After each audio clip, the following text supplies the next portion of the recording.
네, 국회에서는 언론중재법 개정안 처리를 두고 대치 상황이 계속되고 있습니다. 네, 오늘로 예정된 본회의 직전까지 여야는 내부련을 수렴해서 처리 여부 등을 논의하기로 약속했는데요. 국회 취재기자 연결합니다. 서영석 기자.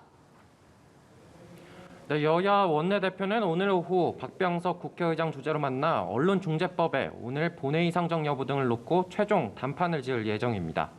언론중재법은 이른바 가짜뉴스에 대한 언론사의 직접적 손해배상을 핵심으로 하는데요. 민주당의 법안 처리 예고에 언론계와 법조계, 시민사회의 비판이 거세지고 있는 상황입니다. 민주당 내부에서도 우려의 목소리가 나오고 있습니다. 고용진 수석 대변인은 오늘 비공개 최고위 회의를 마치고 언론중재법에 대한 절차상, 내용상 문제에 걱정하는 최고위원도 있었다면서도 필요성에는 공감하고 있다고 밝혔습니다. 언론중재법의 오늘 본회의 상정 여부는 오후에 있을 의원총회에서 결정될 것이라고도 덧붙였습니다. 송영길 대표는 오늘 최고위에서 민주당은 절대 독단적으로 뭘 하지 않는다며 충분히 의견을 수렴하겠다고 말한 점을 미뤄볼 때는 법안 상정을 미루지 않겠느냐는 관측이 나오고 있습니다. 야권은 일제히 각을 세우고 있는데요. 국민의힘 이준석 대표는 집권 여당이 치부를 감추기 위한 언론 악법을 강행하고 있다고 비판했고, 정의당은 언론중재법 졸속 개혁을 중단하라며 기자회견을 열었습니다. 국민의당 안철수 대표는 언론재갈법 폐지를 주장했습니다. 여야가 이렇게 첨예하게 대립하고 있는 가운데 오늘 오후 원내대표 회동에서는 거리를 좁힐 수 있을지 주목됩니다. 네, 한편 민주당은 내일부터 경선 투표를 시작하고 국민의힘은 오늘부터 경선 후보 등록에 들어갔는데 대선 분위기가 한층 달아오르고 있는 모습입니다. 먼저 민주당 주자들의 오늘 행보부터 짚어주시죠.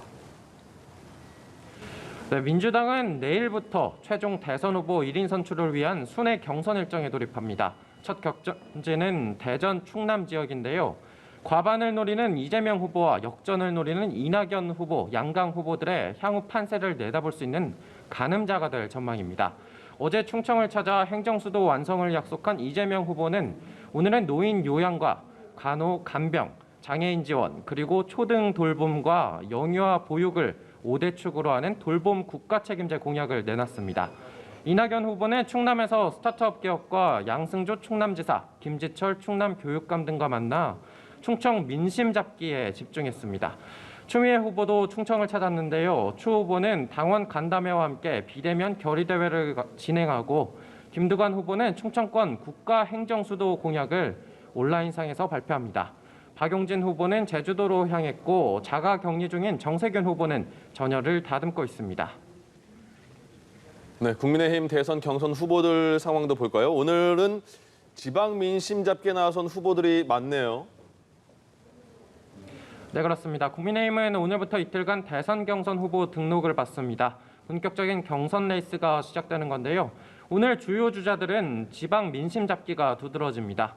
윤석열 전 검찰총장은 충남을 찾아 당협위원장들과 당원 등을 차례로 만나고 오후에는 국회 세종의사당 예정지를 방문할 계획입니다. 전국을 돌며 광폭 행보를 보이고 있는 홍준표 의원은 오늘 4.3 평화공원 위령탑 참배를 시작으로 제주도 민심 잡기에 나섭니다. 유승민 전 의원은 포항에서 제철소와 스타트업을 찾고 청년들을 만나는데요. 출마 선언 이후 TK 표심 잡기에 집중하는 모습입니다. 최재형 전 감사원장은 아침 일찍 국회 앞 언론중재법 반대 시위 현장을 찾았고 원희룡 전 제주지사는 선제적으로 재산 내역을 공개했습니다. 여야 대선 후보들의 부동산 검증에 불이 붙을지 주목됩니다. 지금까지 국회에서 전해드렸습니다.